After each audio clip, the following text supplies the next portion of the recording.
British किला,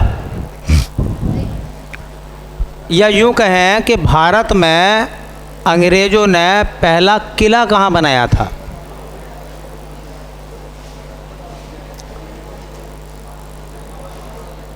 option है कलकत्ता में, option है मद्रास में, ऑप्शन है बम्बई में,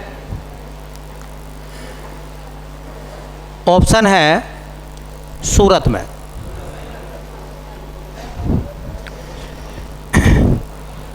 चलिए भाई, आपने जो जवाब दिया है उसका आंसर आपको मिल जाएगा।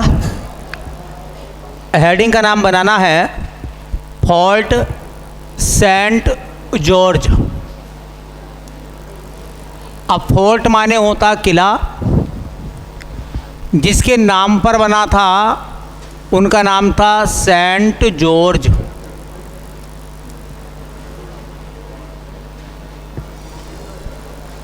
फोर्ट सेंट जॉर्ज नाम है किले का, ठीक है।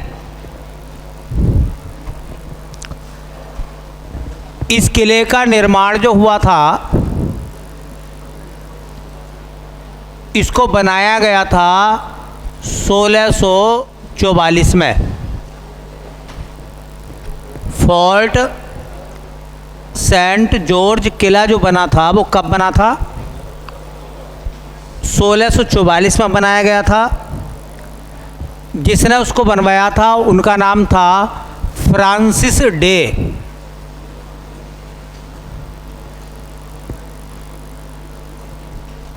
फ्रांसिस डे के द्वारा बनवाया गया था।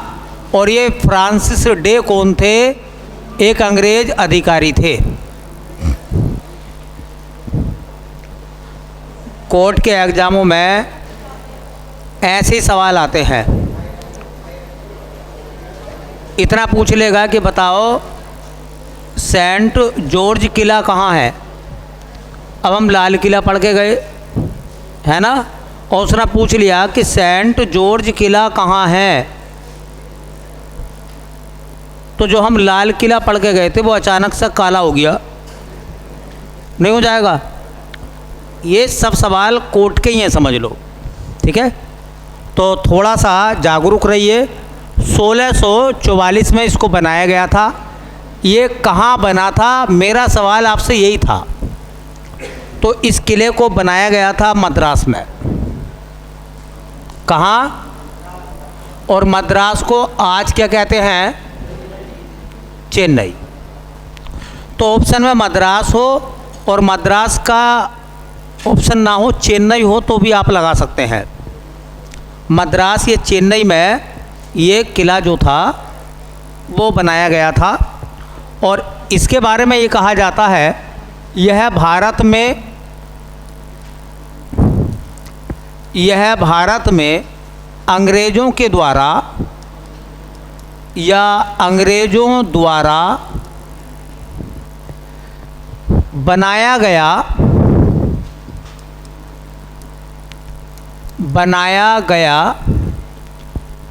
पहला किला था। पहला किला था। तो अंग्रेज़ों के द्वारा बनाए गए पहले किले का नाम क्या था? फोर्ट सेंट जॉर्ज, ठीक है। और कहाँ पर बनाया गया था? तो मद्रास या चेन्नई पर, ठीक है। ये बताया जाता है इसी किले के अंदर जो एक चर्च भी था, जो भारत का सबसे पुराना चर्च माना जाता, इसी किले में। अच्छा देखो, जब वो अंग्रेज़ वहाँ पर रहे होंगे, ईस्ट इंडिया कंपनी के लोग रहे होंगे, तो उन्होंने पूजा पाठ भी करी होगी। भाई चर्च में क्या करते हैं? वो पूजा पाठ करते हैं, प्रेयर करते हैं। तो पहला चर्च भी यहीं पर था, ठीक है। कहाँ? सेंट जॉर्ज किले में।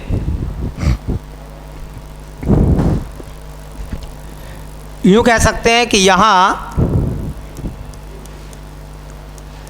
एक चर्च है,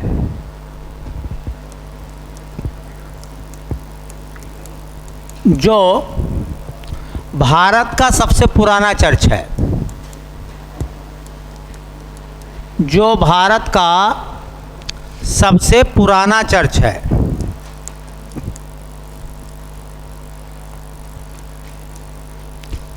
जो भारत का सबसे पुराना चर्च है, भाई पुराना है तो पहला भी होगा, पहला है तभी तो पुराना हुआ, ठीक है? तो पहला या पुराना एक ही बात है। देखो क्या होता है, हाई कोर्ट बनाता विविध, वो सब्जेक्टिव बनाता नहीं, 2 सवाल संविधान के उठा लेगा, 2 इतिहास के उठा लेगा, एक आधा ज्योग्राफी का उठा लेगा, कुछ करंट के सवाल को उठा लेगा और कुल मिलाकर पहुंच जाएगा 25 पे, ठीक है? और बायोलॉजी को उठा लेगा, ऐसे उठा लेगा जो विविध टाइप होते हैं, सबसे बड़ा सबसे छोटा, इसी तरीके के। चलिए एक सवाल था और क्वेश्चन ये पूछा गया था, कह रहा है कि हिंदी विरोधी सम्मेलन कहाँ पर हुआ था? मतलब हिंदी विरोधी सम्मेलन कहाँ हुआ था? हिंदुस्तान में रहकर हिंदी का विरोध कहाँ हुआ था? सवाल ये है। तो अगर आपको पता है तो इस सवाल का जवाब बता सकते हैं भाई। हिंदी विरोधी सम्मेलन कहाँ पर हुआ था और क्यों हुआ था, उन सब चीज़ों को देखना है। तो भैया हिंदी विरोधी सम्मेलन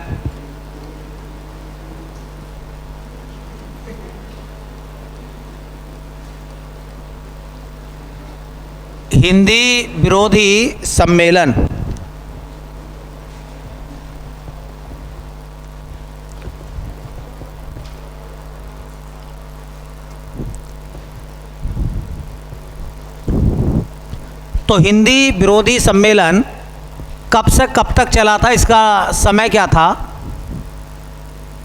तो बताया जाता है ये सम्मेलन 1937 से लेकर 1940 तक चला था। 1937 से 1940 तक चला था। ये कहाँ से स्टार्ट हुआ था? तो एक जगह पड़ती है त्रिची। त्रिची जो है एक शहर है, कस्बा है मतलब, और वो मद्रास का है। मद्रास प्रेसिडेंसी का था, जिसको हम आज हम तमिलनाडु कहते हैं। तो पूछेगा कि हिंदी विरोधी सम्मेलन किस राज्य में हुआ था, तो तमिलनाडु। कहाँ? तो स्टेट का नाम क्या हो जाएगा? तमिलनाडु। तमिलनाडु में हुआ था। देखिए किस पार्टी ने इसका विरोध करा था? तो एक पार्टी थी, उस पार्टी का नेतृत्व कर रहे थे सी राजगोपालाचारी। तो चक्रवर्ती राजगोपालाचारी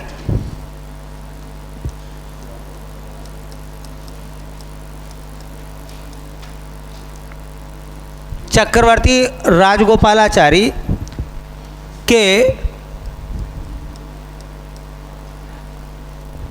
नेतृत्व वाली भारतीय राष्ट्रीय कांग्रेस द्वारा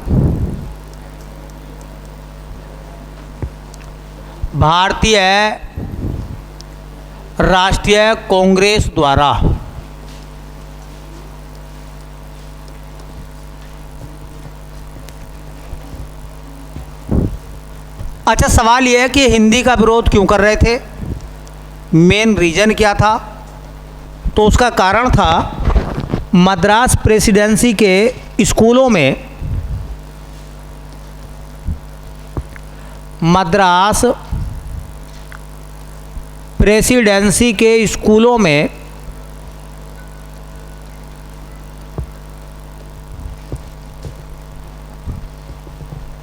हिंदी की अनिवार्य शिक्षा करना। स्कूलों में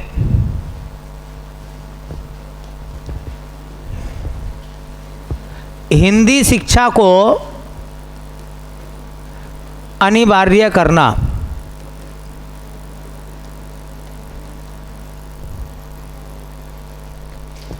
1940 में मद्रास के गवर्नर, जिनका नाम लॉर्ड एरिक्सन था, उन्होंने इसे वापस ले लिया। 1940 में मद्रास के गवर्नर लॉर्ड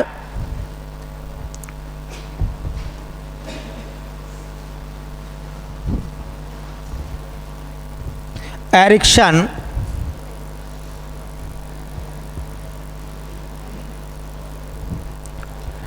ने इसे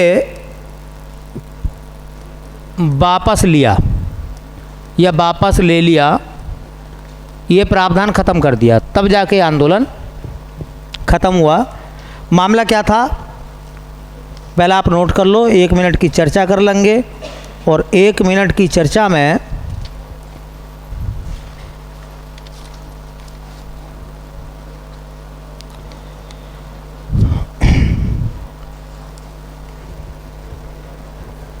जो जो इम्पोर्टेंट सवाल है उनकी बात करेंगे। देखिए, हिंदी विरोधी सम्मेलन था और ये क्यों हुआ था। एक्चुअल में मद्रास प्रेसिडेंसी के जो गवर्नर थे लॉर्ड एरिक्सन, उन्होंने क्या करा, मद्रास प्रेसिडेंसी के अंदर जो स्कूल थे उनमें हिंदी को अनिवार्य कर दिया। जैसा हमारे यहाँ पहले कभी 8वीं तक आती थी ना, अनिवार्य संस्कृत होती थी, कंपलसरी पढ़नी पड़ेगी सबको, चाहे वो कोई भी व्यक्ति क्यों ना हो। तो हुआ क्या, उन्होंने कहा कि हिंदी ज़रूर पढ़नी पड़ेगी। तो तमिलनाडु के लोगों को लगा कि ये तमिल भाषा पे प्रहार है, हमारी जो लैंग्वेज है, हमारी जो जुबान है वो हमसे छीनी जा रही है। ठीक है भाई, जब किसी चीज़ को कंपलसरी कर दोगे तो दूसरे पर उसका प्रभाव पड़ना ये तय है भाई, दूसरे पे उसका प्रभाव पड़ना तय है। किसी शादी में चले जाओ और ये कहा जाए कि आपको पनीर तो खाना ही पड़ेगा, ठीक है, और इतना पनीर तो खाना पड़ेगा। अब आदमी का मन नहीं है, अच्छा आदमी कुछ और खाना चाह रहा है, तो ये उसके ऊपर बाउंडेशन हुई या नहीं हुई। तो तमिल के लोगों को ये लगा कि ये उनकी तमिल भाषा के खिलाफ प्रदर्शन है, तो उन्होंने कहा कि हम इसे नहीं मानेंगे, हम इसके खिलाफ चले जाएंगे। तब उन्होंने सी राजगोपालाचारी के नेतृत्व में, ये भी याद रखना कि हिंदी विरोधी सम्मेलन जो है उसका नेतृत्व किसने किया था, ठीक है, राजगोपालाचारी ने करा था। और क्यों करा था, क्योंकि हिंदी को अनिवार्य कर दिया था। अच्छा, ये शुरू कहाँ से हुआ था मूवमेंट, ये ज़रूर याद रखें, कस्बा या शहर या तो त्रिची मिलेगा, और त्रिची अगर नहीं मिला किसी वजह से तो क्या मिलेगा, मद्रास मिलेगा। ठीक है, कारण मैंने बता दिया, हिंदी को अनिवार्य करना, इस वजह से अब हमारे यहाँ कहने लगे कि भाई यूपी के कोर्स में तमिल अनिवार्य होगी, तो हमें कैसा लगेगा है कि हिंदी सही से आई ना हमसे, तमिल सिर पर और थोप दो कि पढ़नी ही पड़ेगी। ठीक है, इस वजह से। ठीक है, और उस समय मद्रास के गवर्नर कौन थे, लॉर्ड एरिक्सन। चलिए, एक सवाल पूछा गया है, कह रहे हैं रूस के मैनचेस्टर का नाम बताओ। रूस का मैनचेस्टर या रूस का मैनचेस्टर किसे कहा जाता है, रूस का मैनचेस्टर किसे कहते हैं। तो देखिए, एक शब्द आता है मैनचेस्टर,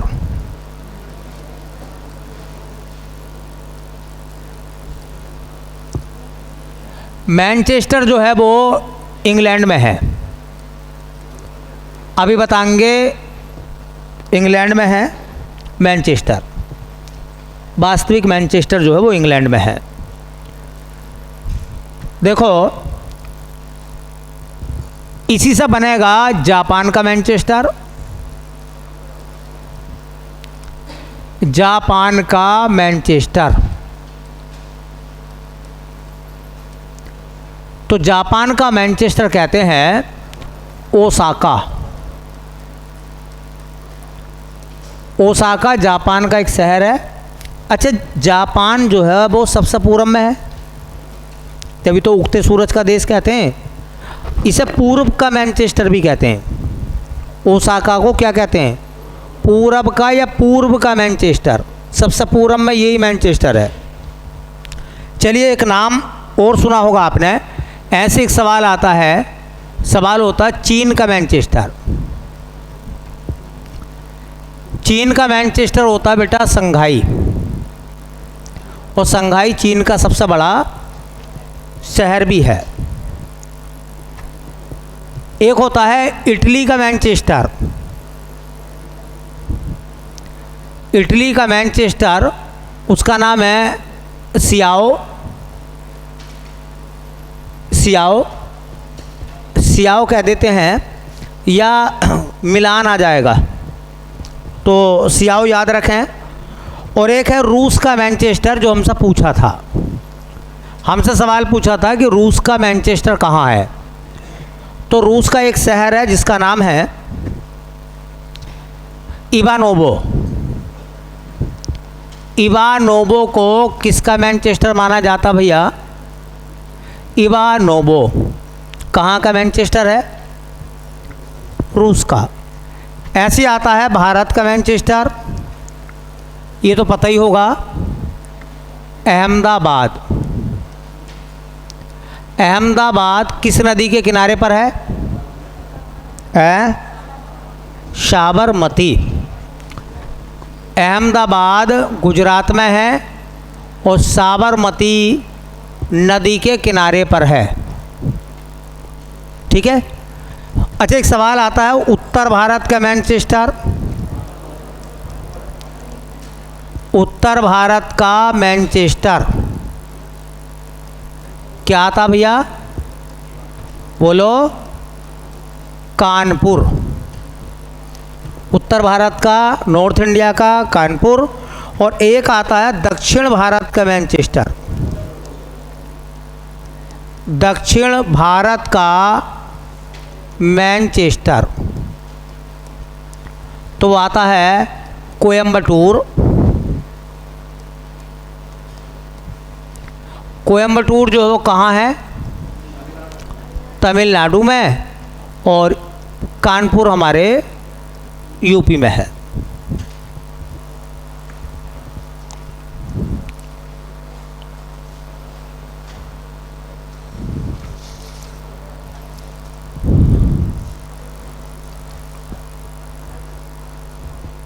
कानपुर कहाँ है?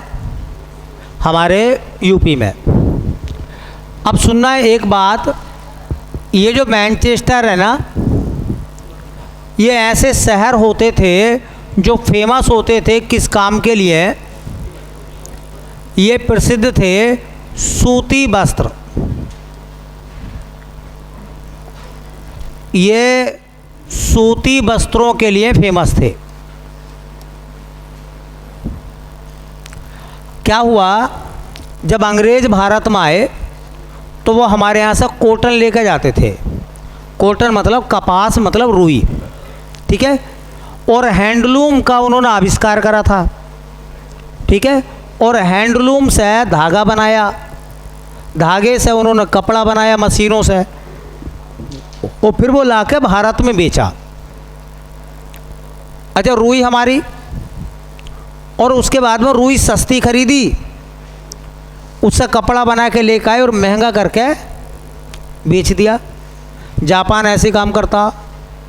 जापान क्या करता? जापान में लोहा नहीं है, वो कच्चा लोहा खरीदता, उससे स्टील बनाता, स्टील से मशीनें बनाता, हमें बेच देता। हाँ, ये मेट्रो कहाँ से आई है? कोरिया और जापान की तो है। वही वाली बात हो गई। आलू हमारे 4 रुपये किलो ले लिए किसी ने, है ना। चिप्स बना के 10 रुपये के 10 ग्राम दे दिया। बोलो, तो क्या है, यही एक प्रोसेस है। तो यहाँ पर क्या होता था, सूती कपड़े का बड़े पैमाने पर काम हुआ। मतलब एक तो होता है कि शहर में 2-4 जगह काम चल लिया हो, मतलब पूरा का पूरा शहर के अंदर हर जगह सूती कपड़ा बनाने की फैक्ट्रियाँ लगी हुई हैं। मैनचेस्टर में एक ज़माने में थे, इसलिए मैनचेस्टर फेमस हो गया। तो ऐसी जहाँ जहाँ अलग अलग देशों में सूती कपड़े का काम हुआ बनाने का, उसे क्या नाम दे दिया? मैनचेस्टर का नाम दे दिया। तो मैनचेस्टर एक निकनेम है, लेकिन वास्तविक मैनचेस्टर जो है वो इंग्लैंड में है, वो ब्रिटेन में है। ठीक है, ब्रिटेन या इंग्लैंड में है वास्तविक मैनचेस्टर। सवाल समझ में आ गया? चलिए भाई, एक क्वेश्चन कह रहे हैं, ये कह रहे हैं कि माइटोकॉन्ड्रिया में जो भोजन टूटता है तो उससे जो ऊर्जा निकलती है वो किस रूप में हमें प्राप्त होती है? माइटोकॉन्ड्रिया में भोजन के टूटने के बाद जो ऊर्जा हमारी सेल्स को मिलती है वो किस रूप में मिलती है? किस रूप में मिलती है? एटीपी। एक ऑप्शन आता है एटीपी, एक नाम आता है एडीपी। तो डाईफास्फेट नहीं है बल्कि ट्राईफास्फेट है, और ये सारे काम जो होते हैं ये होते हैं माइटोकॉन्ड्रिया में।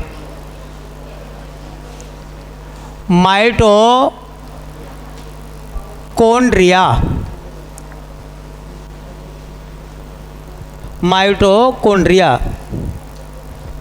ठीक है, बात मत करो बेटा लड़कियों, बात नहीं। समझ लो हाई कोर्ट में तुम्हारी नौकरी लगेगी और जज के सामने स्टेनो बन के अगर तुम बात करोगे ना तो तुम्हें भी सज़ा सुना देगा। अरे हंस रहे हो? हाँ, जज के यहाँ बिल्कुल ऐसे ही रहना है, सतर्क एकदम। उसका मन करेगा हंसने का तो वो हंसेगा तो तुम भी हंसियो, उसका मन करेगा शांत रहने का तो तुम्हारे मन में कितनी हंसी आ रही हो हंसना मत। ठीक है, आपको शांति रहना है, नहीं तो ये कोर्ट की अवहेलना मानी जाएगी और उस कोर्ट की अवहेलना में फिर आपको कोर्ट से हटा के जेल में डाल दिया जाएगा या निलंबित कर दिया जाएगा, क्योंकि अधिकारी के सामने बेफजूल का हंसना उसकी बेइज्जती मानी जाती है।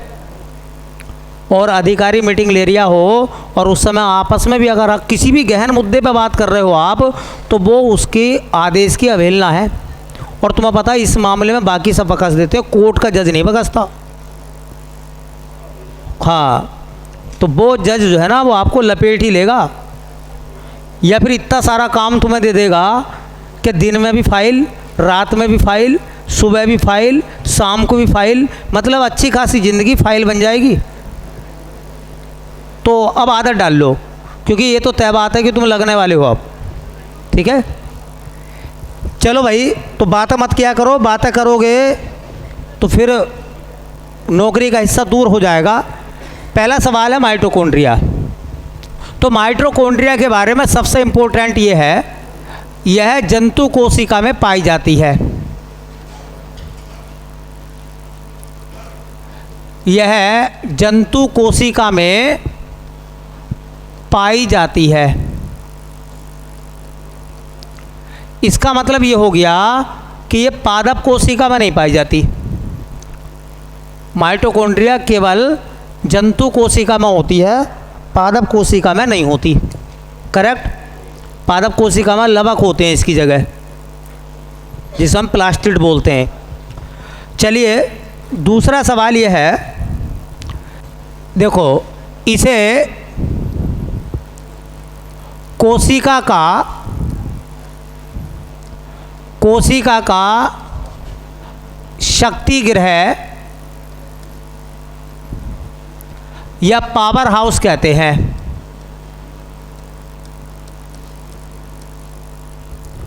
पावर हाउस कहते हैं।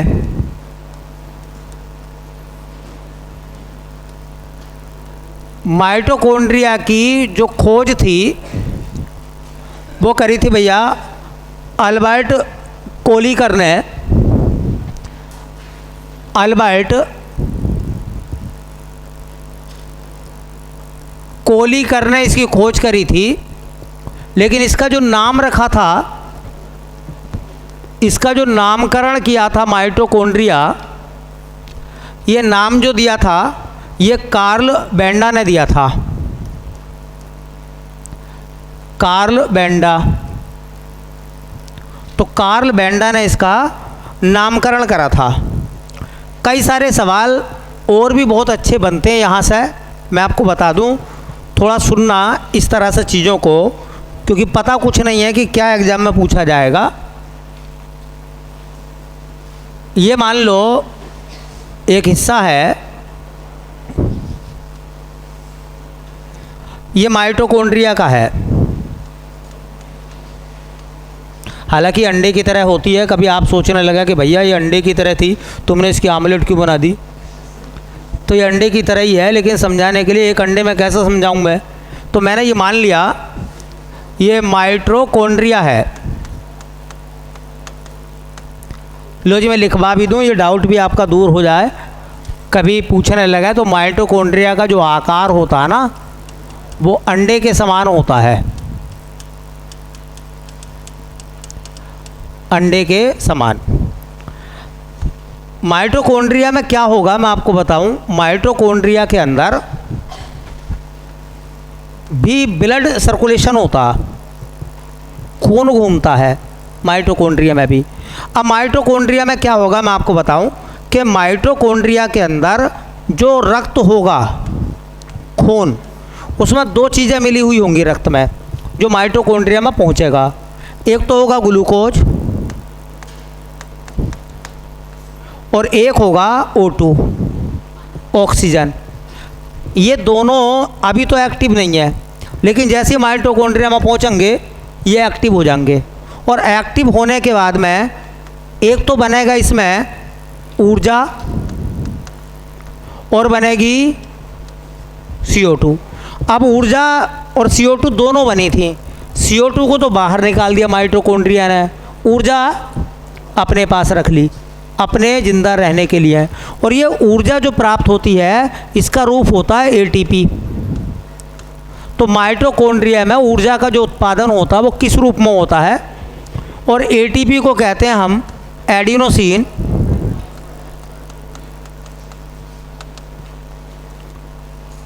ट्राइफॉस्फेट।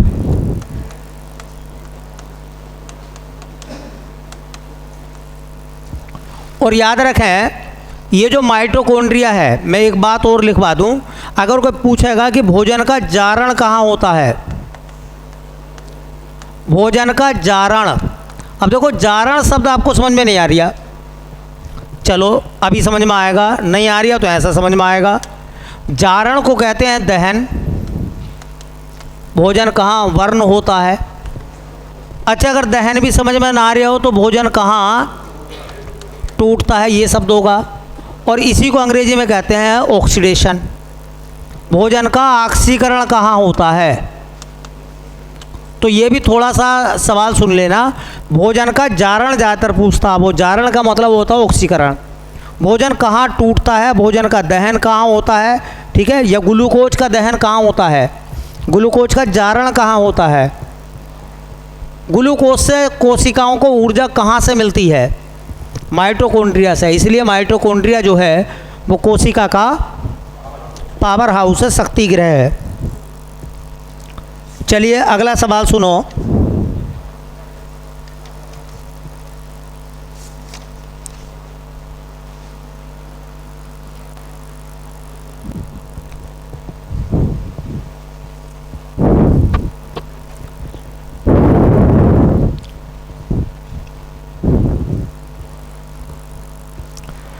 सवाल कह रहे थे which state has the highest number of PhD holders in India. Bharat में सबसे ज़्यादा PhD होल्डर कहाँ है? भारत के किस राज्य के लोग जो हैं वो सबसे ज़्यादा PhD किए हुए हैं? अब ये मैं नहीं कह रही है, ये हाई कोर्ट के एक पेपर में आया है, ठीक है, ये मैंने नहीं पूछा अपनी तरफ से, ये हाई कोर्ट ही कह रही है भैया कि सबसे ज़्यादा PhD होल्डर कहाँ के लोग हैं। PhD होल्डर सबसे ज़्यादा कहाँ के हैं?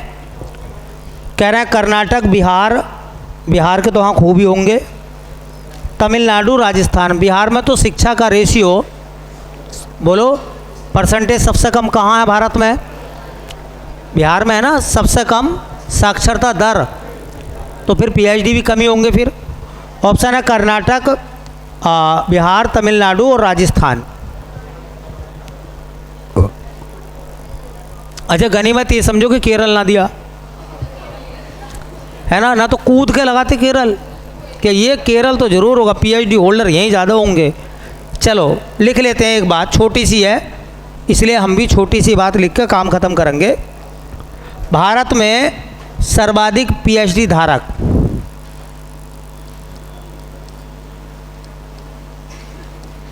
भारत में सर्वाधिक पीएचडी धारक, धारक का मतलब जिन्होंने पीएचडी को धारण कर रखा है, तो वो राज्य है तमिलनाडु।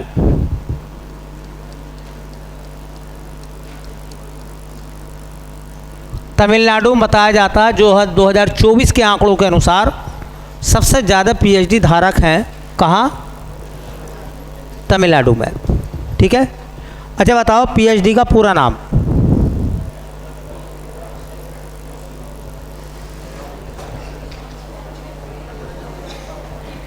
चलिए नहीं पता कोई बात नहीं है। पीएचडी का मतलब होता है doctor of philosophy, doctor of philosophy. तो पूरा नाम होता है डॉक्टर ऑफ फिलोसफी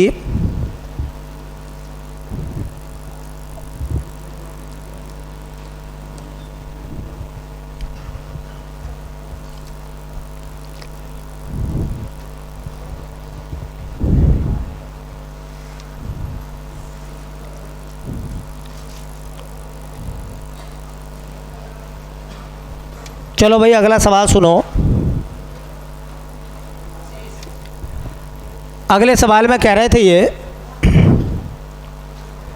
कह रहे income tax is a, income tax है एक, डायरेक्ट टैक्स, इनडायरेक्ट टैक्स या डिग्रेसिव टैक्स या इनमें से कोई नहीं है, तो वो है इनडायरेक्ट टैक्स या डायरेक्ट टैक्स।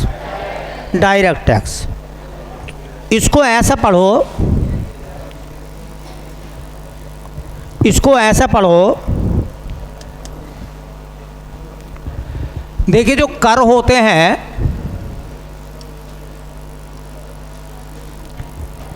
वो दो प्रकार के होते हैं।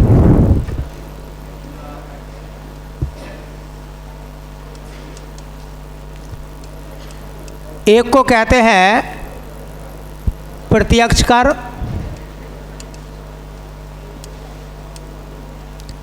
मतलब इन्हीं को कहेंगे डायरेक्ट टैक्स। ऐसे कर जो सीधे हमारी जेब को प्रभावित करेंगे उन्हें क्या कहते हैं? और एक होंगे अप्रत्यक्ष कर,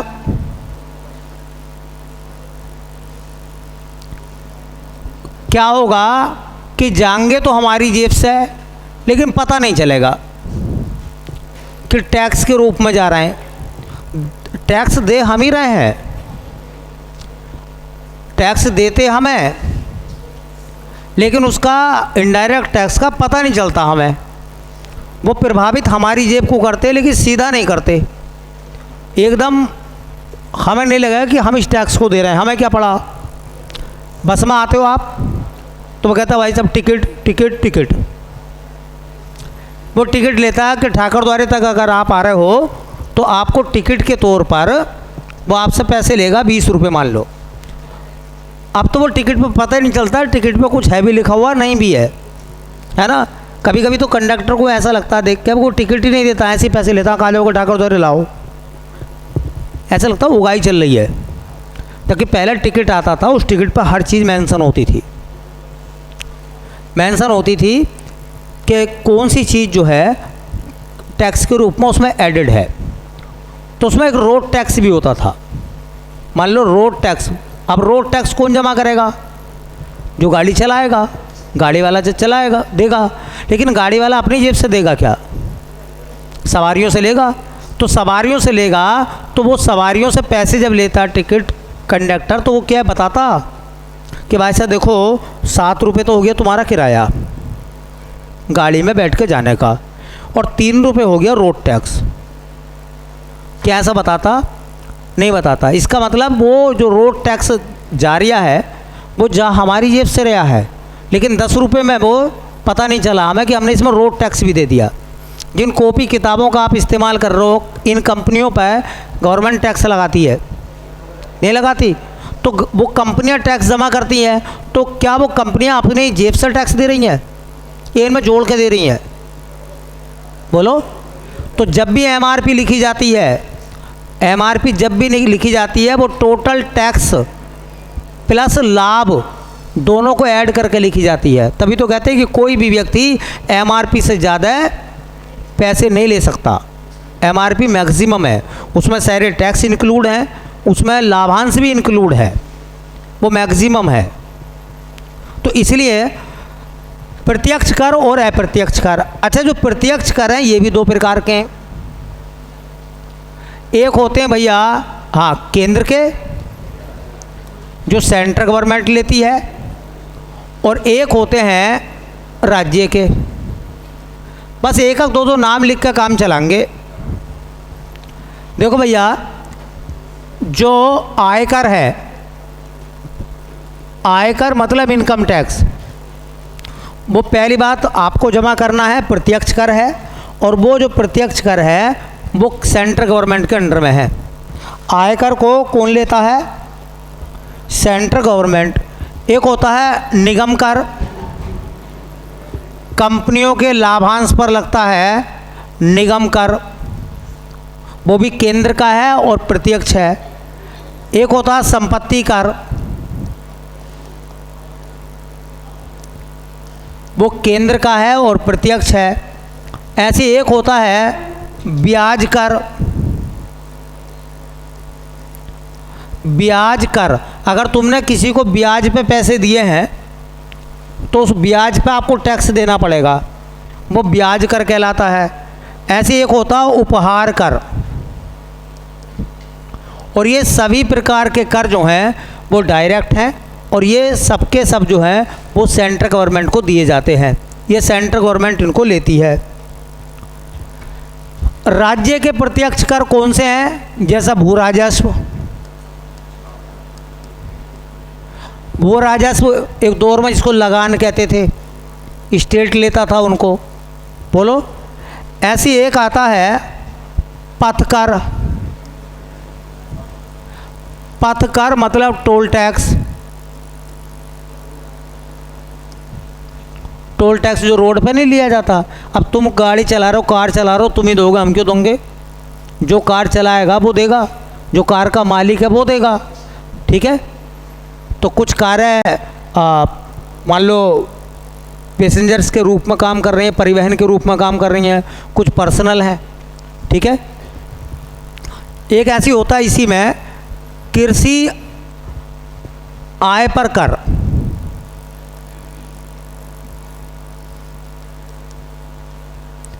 कृषि आय पर कर।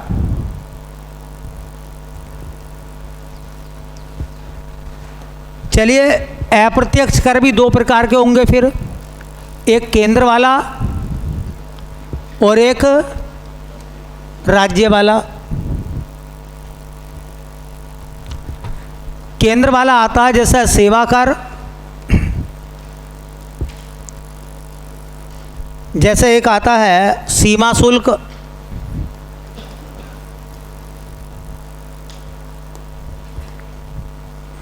सीमा शुल्क।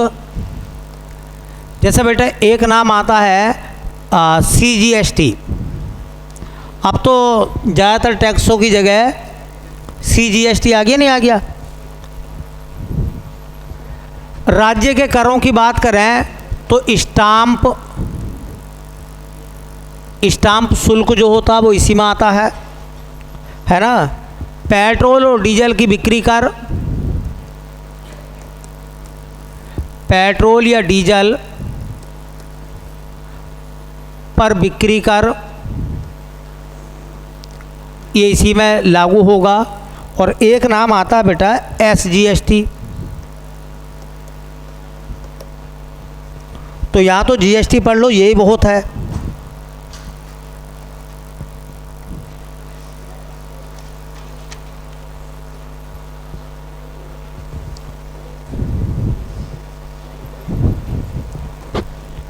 ठीक है भैया, तो थोड़ा सा ध्यान रखना टेक्स्ट के रूप में। एक सवाल पूछा है कि pH value of human body, मानव के शरीर का पीएच मान। क्या कह रहे हैं? ये कह रहे हैं कि pH value of human body, मानव के शरीर का पीएच मान कितना है। तो मानव का जो शरीर है ना वो हल्का क्षारीय है। कैसा है? हल्का क्षारीय है।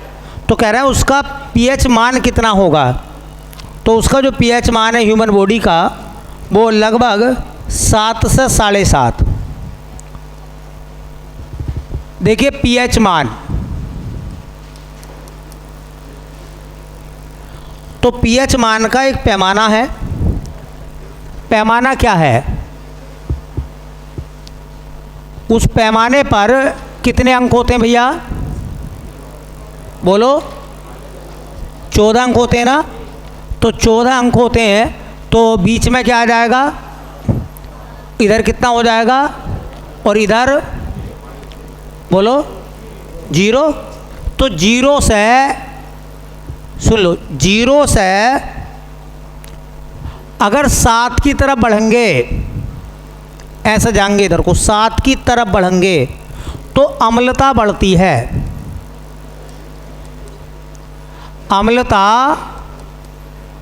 बढ़ती है मतलब ये है एसिड, अम्लीय। ये जो 7 वाली वैल्यू है ये होती है न्यूट्रल, उदासीन। और सुनो, देखो अगर आप 7 से आगे की तरफ जा रहे हैं तो क्षारकता बढ़ती है, क्योंकि दोनों जब ऐसा आएंगे ना, 7 की तरफ आएंगी दोनों चीज़ें, तो न्यूट्रल होंगी, वो उदासीन बनेंगी। तो ये सवाल भी कई बार पूछा गया, बच्चे से समझ नहीं पाते। तो याद रखें 7 से अगर दूर जा रहे हैं 14 की तरफ तो क्षारकता बढ़ती है। क्षारकता बढ़ती है। एक मिनट, ये इधर को देखो, इधर जाएंगे इधर तो न्यूट्रल हो रहे हैं। न्यूट्रल होने का मतलब है अम्लता घटती है। ये अम्लता घटेगी। अरे अम्लता घटेगी, एसिड घटेगा तभी तो न्यूट्रल बनेगा, क्योंकि 7 पे जाकर ना अम्ल होगा ना क्षार होगा। इसका मतलब 7 की तरफ चल रहे हैं तो अम्लता, या आप ऐसा कहो कि देखो इसे आपने 7 से दूर भेज दिया तो क्षारकता बढ़ी, इस वाले मान को भी 7 से दूर भेजो 0 की तरफ को तो अम्लता बढ़ेगी, तो अम्लता बढ़ेगी। इसका मतलब अगर किसी पदार्थ का मान 7 से जितना ज़्यादा होगा या जितना कम होगा, अगर कम होगा तो अम्लता बढ़ेगी और ज़्यादा होगा तो क्षारकता बढ़ेगी। ठीक है, एक तो आप ये याद रखना। ये क्षार हैं, बेसिस हैं, ये इन्हें कहते हैं क्षार, और ये हो गए अम्ल। कभी कभी ना कथन और कारण वाले सवाल आ जाएंगे, और ये हाई कोर्ट ने ऐसे सवालों को कई बार मालूम करा है। लिटमस पेपर के बूझ लेता वो, क्योंकि स्टेनो और क्लर्क के जो पेपर होते हैं उनसे कहीं ज़्यादा जीके हार्ड ग्रुप डी का आता। मैं बता दूं आपसे, हाई कोर्ट का पेपर जब आप दोगे तो ये मेरी बात याद रख लेना। आप भी स्टेनो और क्लर्क का जो पेपर होगा उसका जीके जो होगा वो हल्का होगा हाई कोर्ट के ग्रेड डी के मुकाबले। ठीक है, क्योंकि इसमें ग्रेड डी में कोई दूसरा एग्ज़ाम थोड़ी ना होता, उसी से काम चल जाएगा उनका। चलो भाई, 2 बातें लिखो भाई। मान लो ये तो कोई वस्तु है और ये उस वस्तु का पीएच मान है। 4-5 नाम तो लिख ही लो भाई। मान लो मानव शरीर है, तो मानव शरीर का पीएच मान 7 से थोड़ा ज़्यादा है, मतलब 7 से 7.4 के आसपास। तो 7 या 7 से थोड़ा सा ज़्यादा है तो हल्का क्षारीय कह सकते हैं, हल्का क्षारीय। चलिए, मानव का जो रक्त है उसका पीएच मान 7 जो आंसू होते हैं टीयर्स, आंसुओं का पीएच मान भी 7.4 ही होता है। शुद्ध जल का पीएच मान,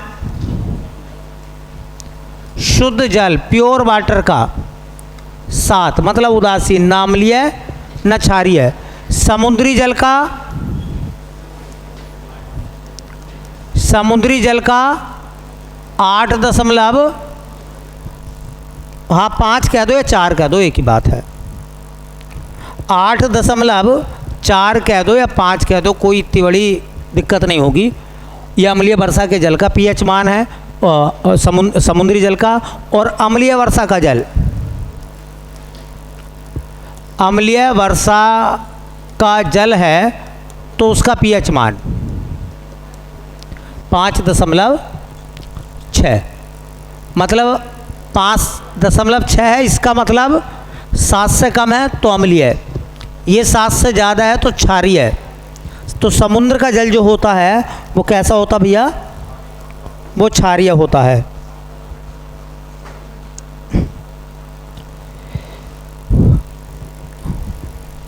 और जैसे ही 7 से दूर जाओगे 0 की तरफ, अम्लता बढ़ेगी, अम्लता बढ़ेगी। 7 की तरफ आओगे तो अम्लता, अच्छा 7 की तरफ 14 से आओगे तो क्षारकता घटेगी। और कहाँ जाकर 0 हो जाएंगी दोनों, 7 पर। चलिए, एक सवाल पूछा है और ये कह रहे हैं कि प्रकाश का जो स्पेक्ट्रम था वो किसने बनाया था? प्रकाश के स्पेक्ट्रम की खोज किसके द्वारा हुई थी? तो सर आइजक न्यूटन, न्यूटन ने खोज करी थी प्रकाश के स्पेक्ट्रम की। 2 बातें नोट कर लो।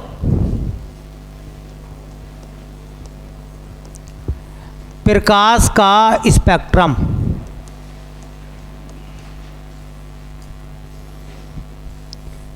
प्रकाश का जो स्पेक्ट्रम है, इस स्पेक्ट्रम की खोज किसके द्वारा हुई?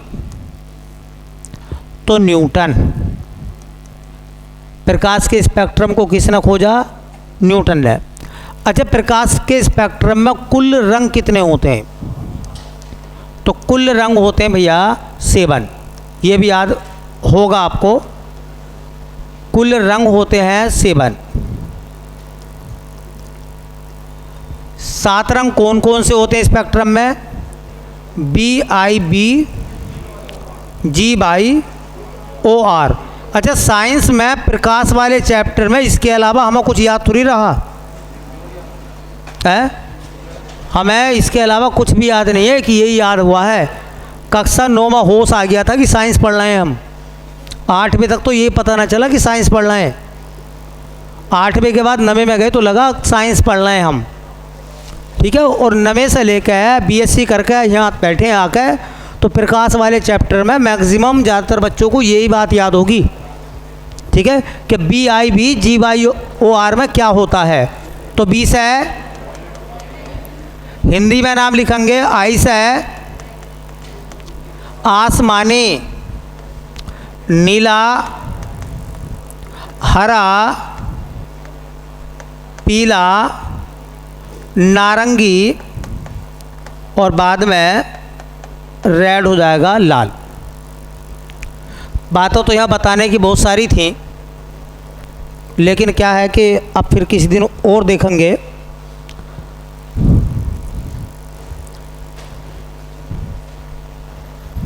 तो ये चीज़ आप नोट कर लें।